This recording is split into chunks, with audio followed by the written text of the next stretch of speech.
Thank you all for joining us at our 2022 Black History Month program at San Jose State with the SGSU Writing Center. Today's talk is called Unraveling Black Girlhood, Womanhood with esteemed author and friend, actually, Dr. Kai Harris. My name is Jamal Williams. I currently serve as the Director of Advocacy for Racial Justice in Community and Government Relations at San Jose State. And I'm helping to coordinate some of the Black History Month programming we're doing here at SGSU. And I'm honored to be able to introduce our guest today and really learn a lot. I'm really looking forward to this today. The theme of Black History Month this year for 2022 nationally is health and wellness. So I think we have a really timely conversation happening. And let me go ahead and introduce our guest today, Dr. Kai Harris. So Dr. Harris is an assistant professor of creative writing in the English department at Santa Clara University and the author of the book we'll be discussing today, What the Fireflies Knew, the first fiction title from Tiny Reparations Books. Kai uses her voice to uplift the Black community through realistic fiction centered on the Black experience. Her work has appeared in Guernica, Lit Hub, the Quayle Journal, Long Form, and the Killings Review, amongst others. Her first short story, The Waitress, was published in 2017 in Rabble Lit and was also featured as Long Form's Fiction Pick of the Week. Kai published an excerpt from her novel, What the Fireflies Knew, in the Black Girlhood issue of Quayle Journal and has since led several conversations on depictions of Black girlhood in fiction. Kai's short story, While We Live, won the Gwen Frosty Creative Writing Award in graduate fiction at her university in 2020, and it was published in Guernica in 2021. In addition to fiction, Kai published The Reimagining and Reinvigorating of a Storied Past, a peer-reviewed Killings Review article from the proceedings of the 14th National Black Writers Conference in March 2018. In addition to presenting at this conference in 2017 and 2018, she also participated in the Mellon Emerging Scholars Conference in November of 2018, where she spoke on the topic, Listening for Other Voices Than Your Own, Building an Inclusive Workshop Space for Students. Kai has published essays on allyship, work-life balance, and mental health awareness as contributing writer for The Every Girl. Kai was selected as a fellow in the Mellon Foundation Humanities Without Walls Predoctoral Career Diversity Summer Workshop in 2019, where she explored the possibilities related to humanities. Kai is a member of Delta Sigma Theta Sorority Incorporated and a proud BONA Voices alum. During her PhD, Kai was the editor-in-chief of Third Coast magazine and was recognized in 2018 for academic excellence among underrepresented students through the John Orr Prize at Western Michigan University. Prior to graduation, she won All University Teaching Awards for teaching excellence and creative research. Since its publication on February 1st, Kai's debut novel, What the Fireflies Knew, has been named one of the most anticipated books of 2022 by Marie Claire, BuzzFeed, Essence, Miss Magazine, NBCnews.com, Book Riot, Book Hub, and more. That's a lot. And has been selected as Marie Claire Book Club Pick and featured as an odd add-on with the Book of the Month. I think I said a mouthful. I have great pleasure introducing Dr. Kai Harris, one of my close friends, and I'm excited to hear your talk today. Thank you. I made my bio longer just to mess with Jamal, so it was great to hear that. Thank you so much for that introduction, Jamal. Thank you for having me to the San Jose State Writing Center and the team and everyone for putting this event together. Thank you. I'm really excited to be here today and to be talking about a topic that I'm so passionate about, that being mental health in the Black community, especially as it relates to Black girls and Black women. So I guess I'll start by just sharing a little bit of why I'm very passionate about this topic. And then I'd like to talk a little bit about how it plays out in my novel. So first of all, I'm personally interested in topics of mental health due to my own mental health. So I have generalized anxiety disorder, which just means that generalized anxiety disorder is like a chronic anxiety, so worry or tension over things that, maybe things provoke it, but maybe nothing provokes it, right? So that's what makes it generalized. I also deal with situational depression, which is, a short-term stress-related type of depression that's associated with a traumatic event or series of events. So given my own experience with mental health, it's a topic that I'm very passionate about and excited to talk about. But beyond that, I've always known for a long time that this was something that was going to matter a lot to me. I grew up in a household where, first of all, I one time my therapist asked me, when do you think that you started having anxiety? And I realized that I can't think of a time when I don't remember having anxiety. When I was a child, people used to tell me these stories about me, like when my mom would go out for the evening or for the day or what have you, and someone would be babysitting me, maybe one of my uncles or my grandmother, and they would always say that I would spend the entire time that my mom was away, sitting in the window, waiting for her to come back. And I'd usually be crying. I'd usually be pretty stressed out the whole time. And back then I was teased about this all of the time. And, people would say that I was a crybaby and I was so spoiled and, I couldn't be away from my mom for a minute. And I was just so attached to her.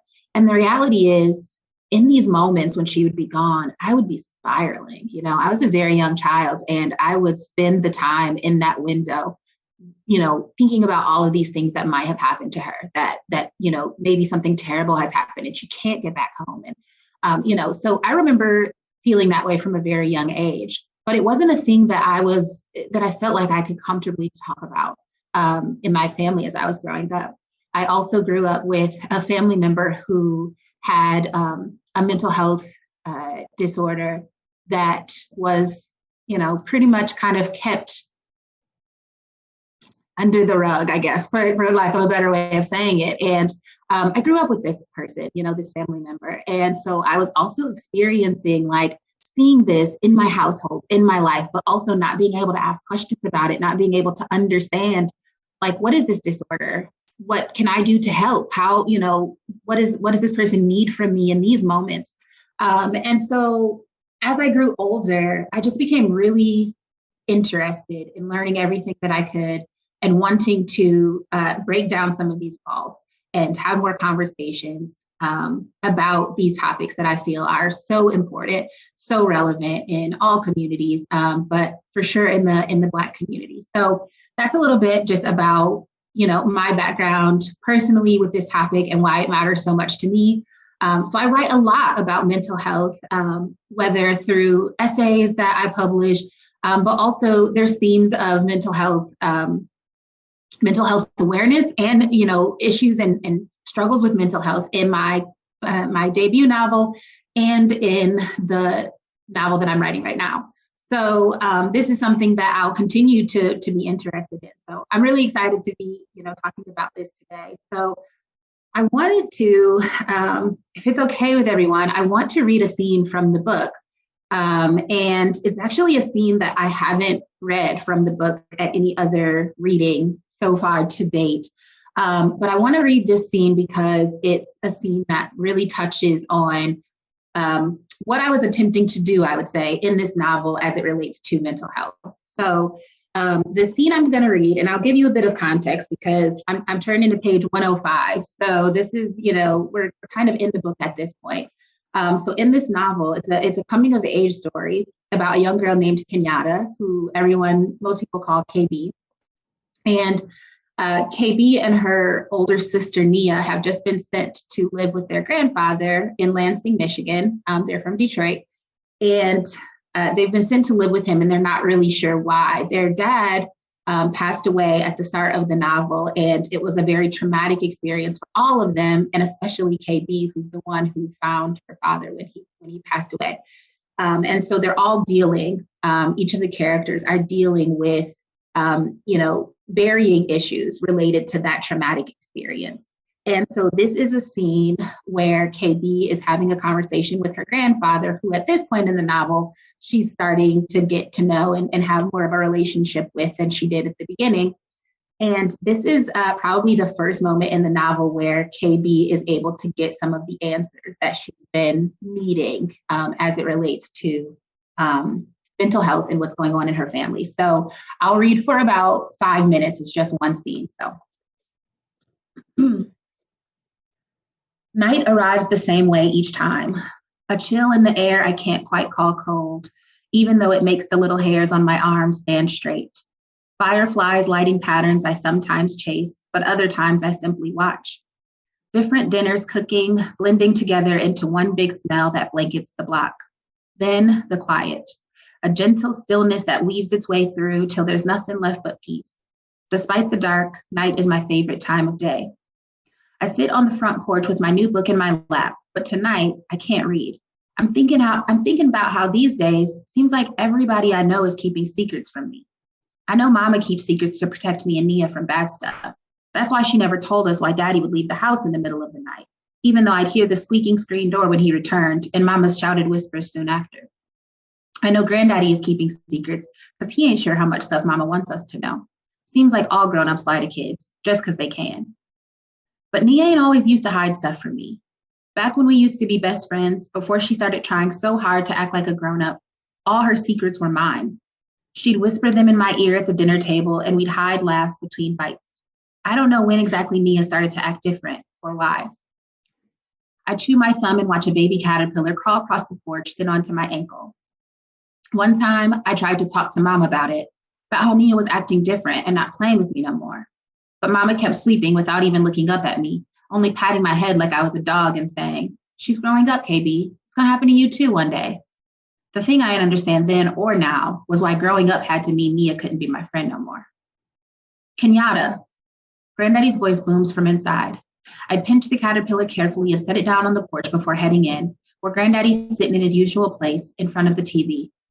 But the screen is blank and the house is quiet, except the muffled sounds from outside. Crickets, flowing water, and a train in the distance. And even more distant, the drip, drip, drip of Nia taking a shower. I tentatively open the door and step into the warm room. I hope he ain't about to make me explain wanting a dress that cost so much money, or why me and Nia was split up when he found us. Granddaddy surprises me by tapping the space on the couch beside him with his calloused hand. I join Granddaddy on the couch, but he don't speak for a while. I wonder if he just called me over to keep him company, not to say anything. But then he starts to speak, not looking right at me, but past me, like he's worried about what he's gonna say.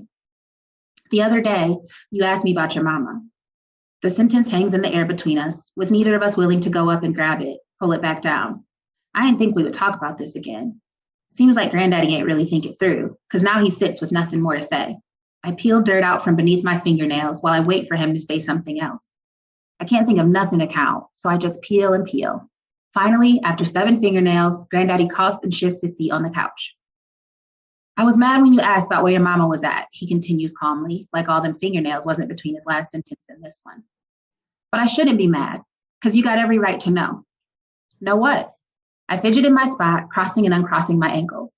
Granddaddy looks at me now. When your mama left you and your sister here in Lansing, it was because she needed some time on her own, to figure some stuff out. What stuff? I ask quick before he can say more. Well, Granddaddy clears his throat. Your daddy dying, it really took a toll on your mama. She's a strong woman, about the strongest person I know. But right now, she just needs a little extra help. Cause she been so sad? I think back on all of Mama's smiles since Daddy died. Seemed like she was trying to make them look the same, but they wasn't quite right. Granddaddy nods. Exactly, he says. Your mama is real sad, and she needs a little extra help to feel better right now. So that's what she's doing, getting help. Granddaddy clears his throat like he's trying to decide what to say next. I'm going to tell you the whole truth, Kenyatta, because it seems like you're old enough to know what's going on, okay? I nod so fast and make myself dizzy. Your mama is in something called an inpatient facility, where she sees a psychotherapist to help her deal with her depression. That's what it's called, the type of sadness your mama is dealing with, depression. It's not just like regular sadness. Depression can make you angry as much as it can make you sad. And it was making your mama feel so tired and anxious that she felt scared about what would happen. So she knew she needed some help. She needed some time away to focus on nothing but getting better. I sit there a while, trying to sort through all the big words and big ideas. How you know all that? I ask. You been depressed before too? Granddaddy laughs. Well, I'm sure I have, but we ain't used to have a name for it back then. Black folks always say that ain't nothing we going through that God can't fix. Your mama the one that taught me that even with God, we still might need help in other ways too. I sit there not saying anything. After a while, Granddaddy reaches over and takes my hand. I look at my hand in his, and it looks tiny. But in his big, warm hands, my hands also look comfortable, safe. And I'll stop reading there. So, so I really wanted to read that scene from the book because, like I said, that's probably the only moment in the book where there's like direct mention of depression, right, of mental health issues. KB learns where her mom has gone and why. And this is a really important moment in the book because up until this point, KB is a character who she wants to know everything. She wants to know everything because she wants to fix everything. But she's struggling to do that because people aren't telling her stuff. People are leaving her out of conversations, even if she's right in the room, right? So she's observing things, she's seeing things, she's hearing things, she's traumatized herself. But when she tries to ask questions, people are telling her to stay in her place and be a kid and, you know, that sort of thing. So I wanted to share that scene because it's a moment where I wanted to show kind of what it can look like for families to try to shift. Granddaddy doesn't know a lot about, he doesn't even himself feel like he knows a lot about mental health and what's going on with his daughter, but he knows that he wants to support her. And he realizes at that moment of the story that it's also important for him to support his granddaughter who has these questions, who is right here in the midst of everything, who's feeling the effects of everything that's occurred.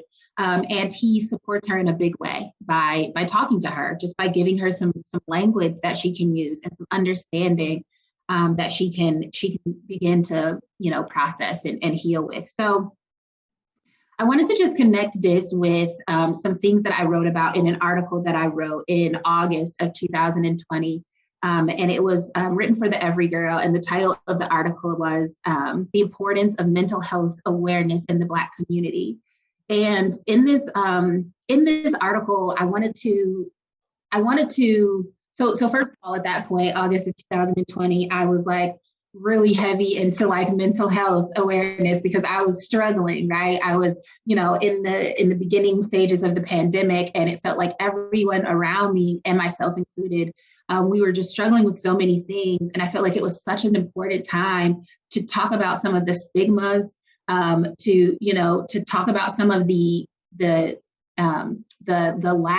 lack of resources, the lack of access, the lack of good care for Black folks. And so I wrote about it.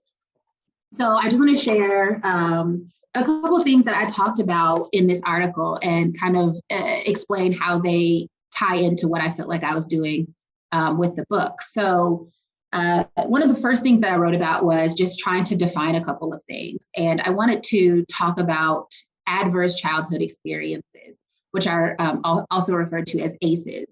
And ACEs are these potentially traumatic experiences and events that occur during childhood, but they can have lasting effects on your health and well-being, both in childhood and later in life. So ACEs can be things that happen within your home, like your parents being separated or divorced. It can be violence in the home. It can be incarceration, drug or alcohol abuse,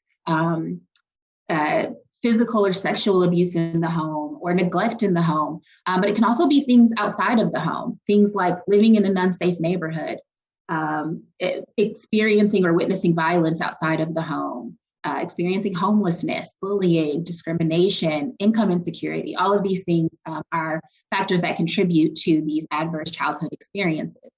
So what's really important about this is that in studies that have been conducted by state, race, and ethnicity, it's been found that, first of all, nearly half of all children nationally and in most states have experienced at least one of these ACEs, right? So it's a very prevalent thing just in general. But also to add to that, Black and Hispanic children and youth in almost all regions of the United States are more likely to experience ACEs than their white and Asian peers.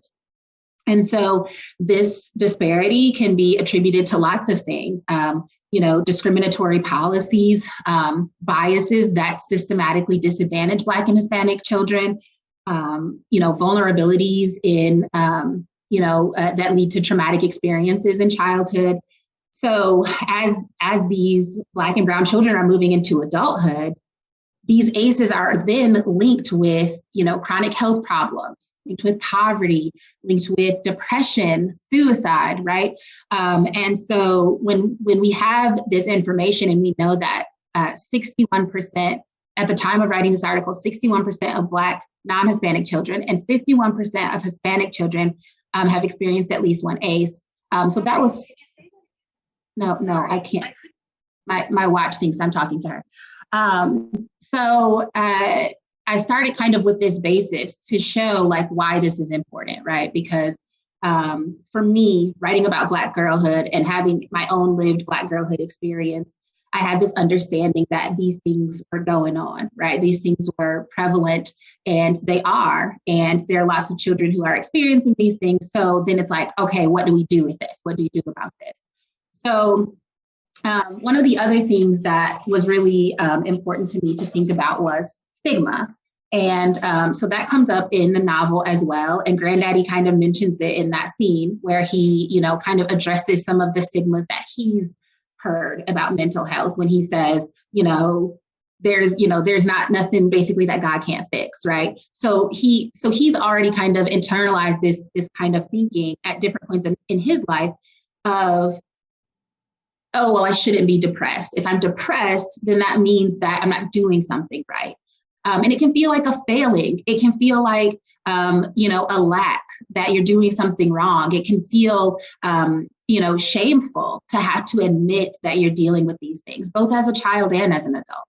And I think that this is especially, for me, evident in the Black community because, there are lots of things. First of all, there's just this sense of kind of like the things that you don't talk about, right? Like, we're just not going to talk about this. And if you ask questions about it, the questions are not going to be answered. There are, Black cultural values that come from sometimes the church, that come sometimes from, older generations and the things that they're passing along to their children. There's this fear of seeking help that, we often see in communities of color, where seeking help, especially outside of the home, can get you in trouble a lot of the time, right? If you know that seeking help could put your family at risk of separation, of deportation, of arrest, right? You're not going to be likely to go and seek help. That's a prevalent fear in these communities. There's also lack of access to quality care. So if you get past all of that stuff and you decide like, okay, I'm going to go and I'm going to seek help, a lot of times Black folks aren't getting the same type of care, right? For example, Black people are more likely to be diagnosed with schizophrenia and less likely to be diagnosed with mood disorders compared to white people who are experiencing the same symptoms. So that means a Black person can go and try to get care for an issue and be misdiagnosed at a much higher rate than their white counterparts. That's another thing that's going to make someone less likely to want to go and do that, right? Because we can't get the care that we need. So there's this mistrust in the medical system. There's, the trauma of lived experience, right? Through racism, through oppression, through microaggressions, through the history of slavery, all of these things. So, I'm painting a huge picture of doom and gloom, but I think that it's important that we're aware of the setup of what the problems are. And what I want to do through my writing is help to illuminate some of these problems, but also help to show some of the ways that we can move towards solutions. So, some of these things for sure are on a more systemic structural level. But I want to try to show as well, like what we can be doing in our homes and in our communities. So that's why I wrote that scene where Granddaddy takes a moment to talk to KB. That's important work, right? Having a conversation with a young person in our lives to say, yeah, what you're experiencing is valid. And let me give you some more information, some more tools for you to understand this, some more space for you to process this. That's really going to be important. It's also important that, over time that we're, demanding effective care and access, that other people are advocating for effective care and access for communities that can't have it. I think that it was very important for me in my journey. Once I learned about anxiety and I had language to use, I began to understand myself in a new way. I was able to understand and start to piece together how things that happened in my childhood factor into things that I struggle with as an adult, instead of feeling like something's wrong with me, right? I started to be able to see like, no, nothing's wrong with me. This is something that I'm living with, right? I'm living with this generalized anxiety disorder. I'm living with this situational depression. It doesn't mean anything's wrong with me, but I have to know that I'm living with it to be able to move effectively through my life. Otherwise, everything feels like a mountain, right? And that was how it felt for me for so many years. So, as much as I can talk about this, especially geared towards Black girls and Black women who I feel like are lacking a lot of these resources and dealing with a lot of these issues, that's something that I want to do. And, I think along the way, I've been able to find things that work, well for me in regards to, meditation and physical activity and exercise and mindfulness and therapy, so I talk about those things a lot as well, and just try to encourage people to find what works for them and do that thing. So I'm gonna stop talking here so that we can have some time for Q&A. But I think the last thing I want to just say is I'm all for just thinking about ways that we can brainstorm and strategize together to help break down the stigma around mental health. And I think that it's very important for people to advocate for themselves, but it's maybe even more important for other people to advocate for people who need that support, for people in communities who are not able to access things, access care, access, whatever as easily. We need advocates, we need allies, we need to all be doing this work together. And then finally, one of the big things I wanted to do in writing the book, because it's a book for adults, right? But it's told from the perspective of a 10 going on 11-year-old. And I wrote a book that way intentionally because I wanted to show what that experience is like being there, seeing everything, hearing everything, and having people kind of try to keep you quiet and want you to just be seen and not heard. And I'm hoping that when adults read this book, they'll remember what it's like to be a child. And, it'll encourage us to see the young people around us, really notice them, pay attention to what they're dealing with, what they're seeing, what they're struggling with, and give them, the tools that they need, the space that they need, the support that they need to begin to process and to heal. So I'll leave it there. Well, that was dope. First off, thank you for sharing, not only the excerpt of your book, but also your experience and your own personal story and journey. Before we get into questions, I do want to let everybody know, if you have questions, please put them in the chat. We do have books, signed copies available for the questions that I choose. So we'll see who gets a book. But please know, if you have any questions for Dr. Harris, put them in the chat as I'm asking. I want to make sure I get to everybody's questions, as many as we can. But I think so. I want to kind of ask questions about your book, but also about what you've connected in terms of the themes of mental health. But I want to start out with this question, just based on what you've shared just today, and your writing around mental health. You talked about wanting parents to be able to sit in that perspective of a child and understand what they're going through. How do you feel like that translates to your work as a professor and as you're working with students at Santa Clara? That's a great question. So I think one of the big things for me, I love teaching college students because I think it's such an important moment in our lives. Like going to college, kind of, for a lot of students, it's their first moment of like leaving home and being somewhere different, even if it's right down the street from home, right? I have students who grew up in San Jose, but they're at Santa Clara, and they have talked to me about still how the experience is very transformative. So I think it's just like a really cool moment because you can like break out on your own and you can decide what you believe about the world, what you think is real, what you think is not real, who you want to be, all of those things. So when I work with my students, I'm all about just like giving them as much information as I can for them to do that.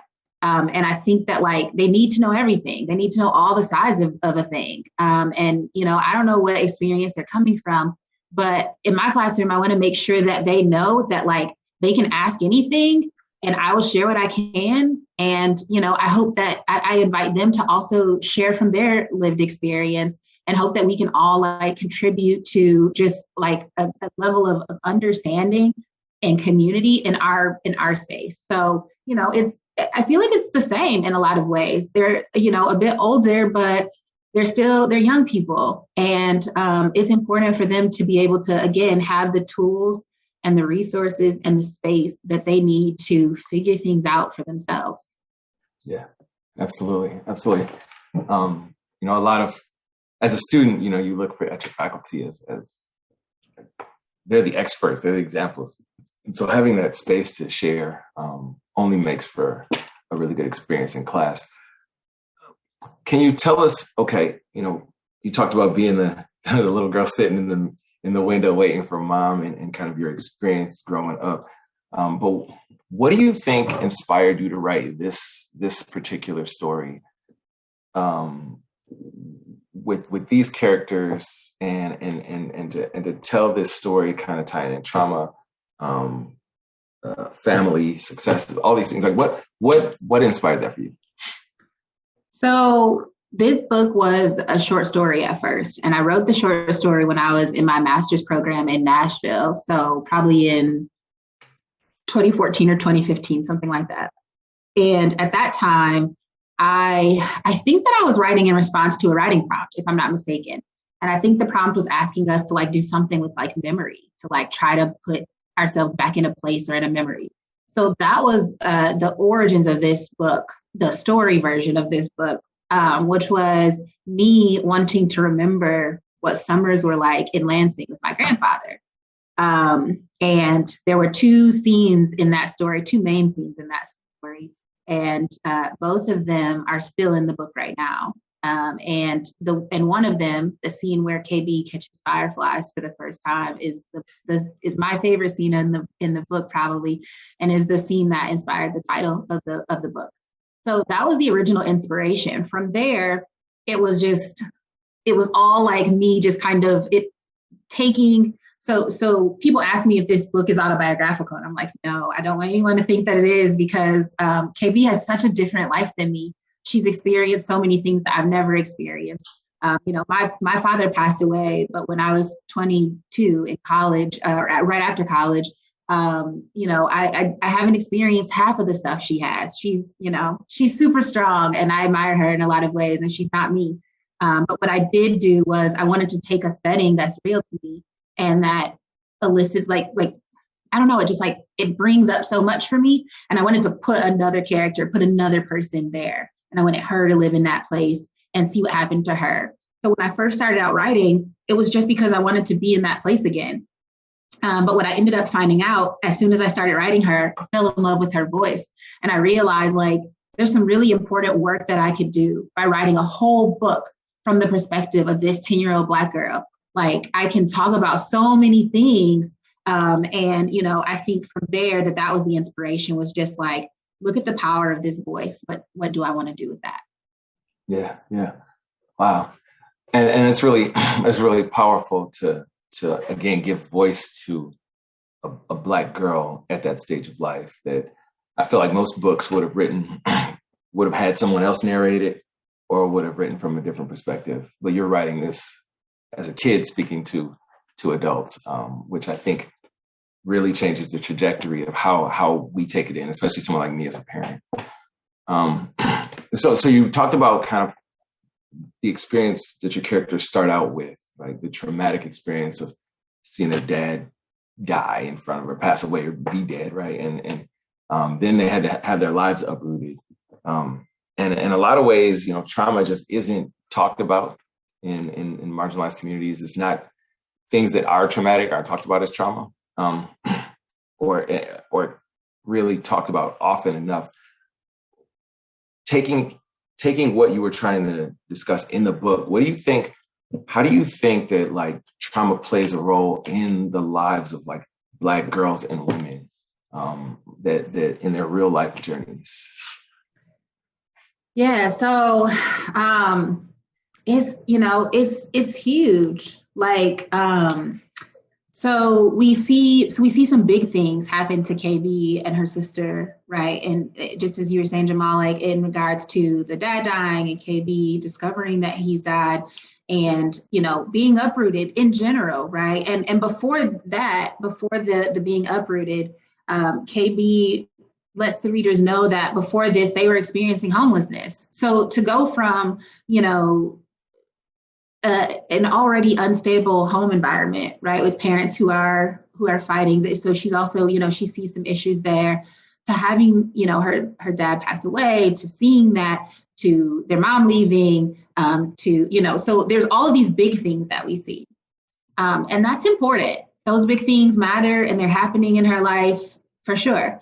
But I think it's also, I wanted to also highlight the fact that there are other things that are going on that are also impactful. And those are the things that I think that is very universal in the Black girlhood and Black womanhood experience. For example, racism, right? So racism isn't a humongous theme in this book, but it's a theme in this book for sure.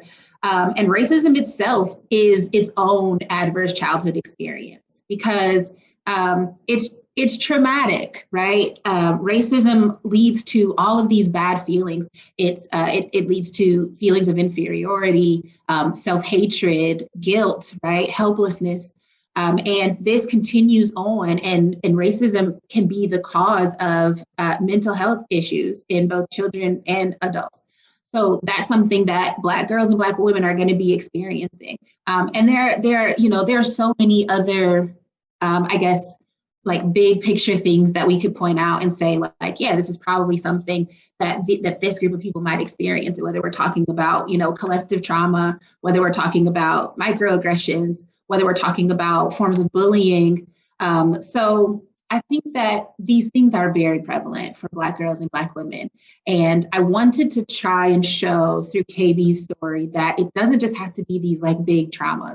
Some of the things that she perceives as most traumatic to her or most hurtful to her over the course of the book are some of the, I guess, smaller, you could say, things that are not small at all, but just to show that all of these things have an impact. For sure. Absolutely. So we got a few questions in the chat. We got about 5 minutes, so we're going to have to zip through. There we go. So I'm going to start with the first one. I think from Carmen is asking about your thoughts on on HIPAA, the Privacy Act, right, where you can't share information with family members. And she said, how do you think? What are your thoughts in that act, in the sense that like it could, the more people who know and can support you, it might be helpful. I don't know if you want to give any thoughts to that question. I think all I'll say is just that, like, I don't have anything formulated, I guess, to say outside of the fact that I always want to just try to do everything that I can. And sometimes that can be limited. And so that can be complicated. But I think that what I try to do is just focus on my students and try to really create this level of trust and care with them, that my hope would be that I'd foster enough of that they'll talk to me. And I tried to create this in a lot of different ways right from day one. And I would say that it's been pretty effective. I've had students, be really open with me and share things, and not always. I'm sure there's more work that could be done if, say, we were a village, and I had these kids in my class and I could talk to their parents and we could all, powwow and figure things out. But I do as much as I can in the space that I have, and I think that that's important too. So yeah. Sure. I'm gonna try to connect these next two questions from I think Jamie and Annalise, but it's kind of talking about how you how you dealt with people not being supportive, and how you were able to build up the courage to be vulnerable, and some personal experiences around both of those things. Vulnerability. Your favorite topic. Yeah, Jamal knows that this is Jamal is secretly like my life coach, and so this is something I talk about a lot, because I'm a person who wants to be vulnerable, and I for a long time felt like my vulnerability and my openness and those things were like my gift. I was like, this is like what I am doing here on this earth, but it can be really, really difficult, as you all said, like when people are not supportive, when people, say things negative or, whatnot about it, that you express is very hard. One of my big fears when I was putting this book out, I mentioned that I have anxiety, was like, what if people don't like it? And it felt to me like if people didn't like it, they didn't like me. And that was really, really tough as a person who, I spend a lot of time thinking about what other people think about me, unfortunately.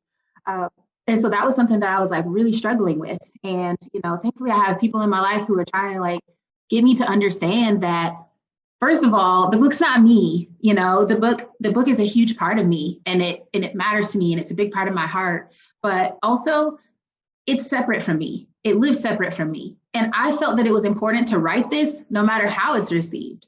I said something in an interview recently, and then they highlighted it and put it in large font. So I realized I said something important. But I said this thing about, I don't know what's going to happen with this book. Like maybe nothing will happen with it. Maybe big dream, it changes the world, or maybe smaller, possibly more attainable dream, it changes the world for one person. I don't know. But to me, it just felt like I had to write it either way. I had to get some of these things out there.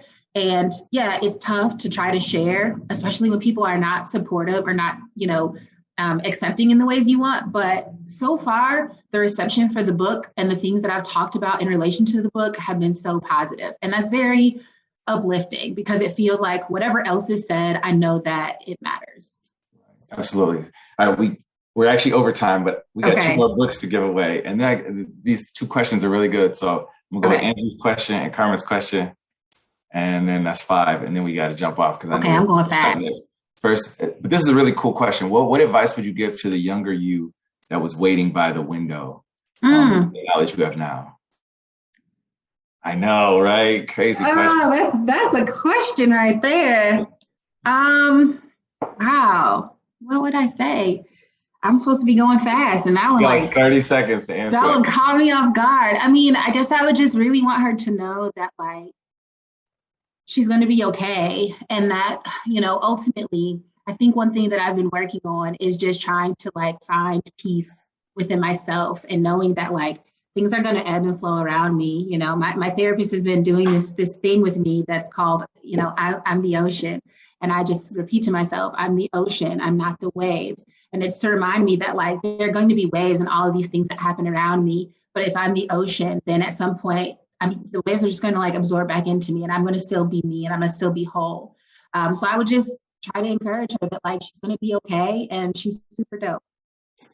That's awesome. I probably, my background is in clinical therapy. I probably would tell young Kai to find somebody at her school that she could really get close to and talk to and open up to, right? To have an adult that's outside of her house that she could just speak to, even if it's not traumatic or big, but just somebody she has a sounding board with.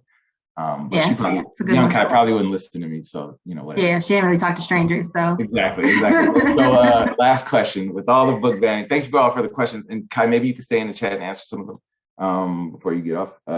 But with all the book banning that's happening across the country, that have a significant Black population of Black communities, what are your thoughts on how we can address that and get your book in the hands of people that can start working on towards their journey in mental health and just be able to read the book? What are your thoughts? Book banning. I mean, it's so concerning. It's just a mess. It's a nightmare, right? Especially when we see which books are disproportionately being banned, and what kinds of stories are people are attempting to stop from being told. I think that all we can do is continue to write these stories, continue to tell these stories, continue to share these stories, Buy these books, give them to people who need to read them. It's very, I think that fiction literature like has so much power. There's such an ability for these stories to impact people in big ways. I think that's something that I've learned over the course of time, because at first I just felt like it was a frivolous career idea that I wanted to be a writer. And I was like, what? I want to be a writer. Like, what does it even do for anyone? And I felt like I needed to do something more, I guess, meaningful. And then at some point I realized like writing is meaningful. I think about books that have changed my life. People who have told me that books have changed their lives. I think about what perspectives I've learned about that I didn't know about through reading something that maybe I wouldn't have found out about just by existing in the world. So yeah, I would just say that we just have to keep fighting it. We have to buy these books. We have to tell these stories. I'm going to keep writing stories. My books for adults at this point. So I think that it's not in the hot seat as much, but people have been saying, oh, this book should be read in high schools, and I agree. I would love it if this book was read in high schools. I think that if that becomes a conversation, then book banning might be in my future too. And if that happens, I'm going to still keep writing. So you could only be so honored to have your book banned.